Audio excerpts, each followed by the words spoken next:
Ahora, la democracia es como una institución en la que predomina la decisión del pueblo. La voz del pueblo es la voz de Dios.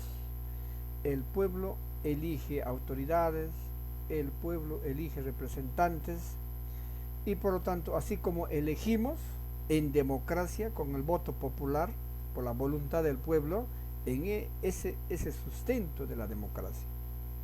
Pero también existen mecanismos, así como elegimos, hay mecanismos que nos permiten sacar esas autoridades si es que no lo están haciendo bien, no cumplen bien sus funciones o hacen uso y abuso del poder para enriquecerse ilícitamente. Entonces, en esos casos, existe en la democracia peruana mecanismos. Uno de esos mecanismos es el plebiscito. ¿Para qué sirve el plebiscito? Es un mecanismo de democracia semidirecta, no directa. Ahora vamos a ver también los tipos de democracia y vamos a diferenciarlo eso. Entonces, el plebiscito es un mecanismo de democracia semidirecta. Hoy se utiliza para complementar el régimen en lo que es la democracia representativa. Suele crearse a partir de la fórmula sí o no, donde los votantes responden a una pregunta, planteada en este caso por el ente electoral, por el sistema electoral peruano. Ya ustedes saben cuáles son las instituciones del sistema electoral peruano: Jurado Nacional de Elecciones, el OMPE y la RENIEC.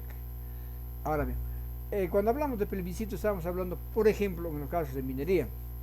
Un caso que ustedes deben conocer es el de la minera Las Bambas. La comunidad no quiere darle la autorización a la minera Las Bambas para que puedan explotar la mina.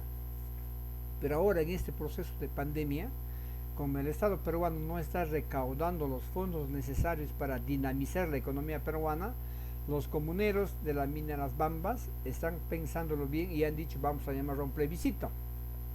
Y los comuneros van a decir sí o no para que esa empresa minera pueda operar, iniciar operaciones y explotar los recursos naturales que tiene ese espacio físico geográfico. En ese caso funciona el plebiscito, pero el referéndum es un mecanismo de participación ciudadana. Se consulta a la población su opinión acerca de temas que tienen que ver con el desarrollo y el progreso del país. Asuntos políticos, por ejemplo,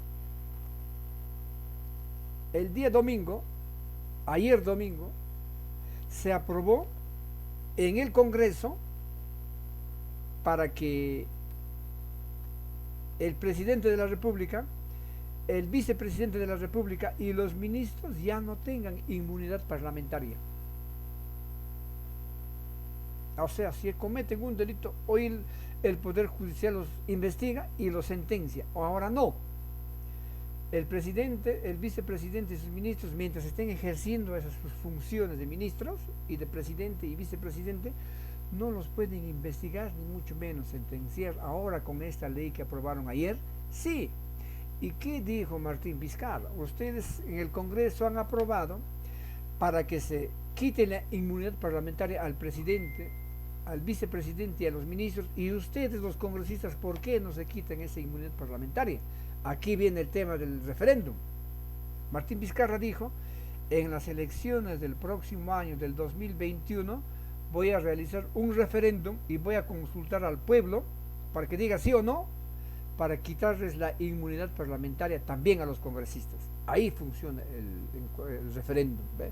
Entonces, en las elecciones vamos a elegir presidente, vamos a elegir vicepresidente, vamos a elegir congresistas y va a haber un espacio para el referéndum donde nos van a preguntar, ¿estamos de acuerdo que los congresistas tengan inmunidad parlamentaria? ¿Sí o no? Si decimos no, entonces les van a quitar a ellos también. En ese caso, funciona el referéndum. Ahora, ¿cuál es la diferencia entre plebiscito y referéndum? Ambos son herramientas de participación ciudadana, pero hay diferencias. El plebiscito es utilizado por el jefe de gobierno para someter a consideración del pueblo, porque es el pueblo que va a ir a votar, decisiones muy importantes en la vida del pueblo, de la ciudad, pero antes de su ejecución, la consulta. Luego viene el referéndum. Aquí permite al pueblo emitir su voto para rechazar o aprobar o derogar una ley. ¿Ve? La inmunidad parlamentaria de los congresistas está avalada por ley. Y lo que va a hacer el presidente Martín Vizcarra en las elecciones del próximo año es preguntar si el pueblo peruano está de acuerdo o no está de acuerdo en que los congresistas tengan inmunidad parlamentaria. Eso se va a consultar mediante el referéndum. Ahora, existen, así como existen mecanismos de la democracia, también existen derechos de control ciudadano. Y esos derechos de control ciudadano son la revocatoria, la remoción y la rendición de cuentas. ¿En qué consiste en la revocatoria? El ciudadano, el peruano, en ejercicio de sus funciones, el ciudadano en ejercicio, o sea, mayor de 18 años, a través de su voto, va a participar directamente para revocar autoridades elegidos democráticamente, presidentes regionales, alcaldes municipales, alcaldes distritales y provinciales. Se los puede revocar a través del voto ciudadano. Eso es revocatoria. Sacar de su cargo, separar de su cargo autoridades elegidas democráticamente. Y la remoción es remover de su cargo autoridades nombradas por los presidentes regionales, por los alcaldes provinciales, alcaldes distritales. Ellos eligen autoridades, gerente municipal, gerente de infraestructura, gerente de asuntos económicos, el gobierno regional los tiene, la municipalidad provincial de Huánuco los tiene, el alcalde elige a sus amigotes a dedo a esas gerencias. ¿Y qué es la remoción? Separar de su cargo a esas autoridades elegidas por las autoridades nacionales o regionales. Estos no son elegidos por el pueblo, sino son elegidos por las autoridades regionales, nacionales o municipales. Ahí viene la diferencia. Y la rendición de cuentas es que los ciudadanos continuamente estamos vigilando el accionar de los funcionarios públicos. Y por lo tanto vamos a exigir transparencia y fiscalización, que rindan cuentas de cómo están invirtiendo los fondos públicos, qué trabajos están haciendo en bien de la población en las diferentes áreas. Esa es la rendición de cuentas. Ahora bien, estas situaciones antidemocráticas está la corrupción y el autoritarismo. La corrupción se resquebraja. ¿Qué es la corrupción? Es un antivalor que resquebraja, que rompe la estructura de valores que nos han enseñado en la casa, que nos han enseñado en el colegio. Ese resquebrajamiento de la estructura de valores debilita la ciudadanía. El funcionario que es elegido por el pueblo, o el funcionario que es elegido por el alcalde o por los gobiernos nacionales o regionales, se dedican a aprovechar de los recursos del Estado para enriquecerse ellos mismos o beneficiar a sus amigos o a sus parientes. Eso es la corrupción. Ahí tienen Alan García, Alejandro Toledo, hasta el mismo alcalde de Huánuco. Ellos están siendo procesados, pero no sé por qué no son sentenciados. El otro aspecto antidemocrático es el autoritarismo. Un reflejo del gobierno autoritario es el que gobernó Fujimori después del 95. Él era el que tenía el poder divino en el Estado peruano. Y ese poder divino que él ha tenido le ha llevado a que cometa actos de corrupción y de impunidad. Por eso hoy día él ha sido sentenciado. Y muchos de sus funcionarios hoy día están presos porque producto de ese autoritarismo y no democrático han cometido corrupción e impunidad, luego han sido funcionarios sentenciados. Estos han violado los derechos fundamentales de las personas, no han respetado el Estado de Derecho, han actuado por encima de la ley.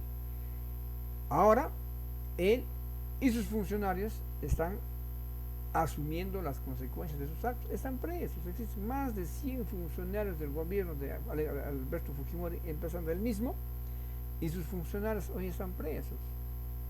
Alan García debió estar preso, prefirió suicidarse antes de asumir las consecuencias de sus actos.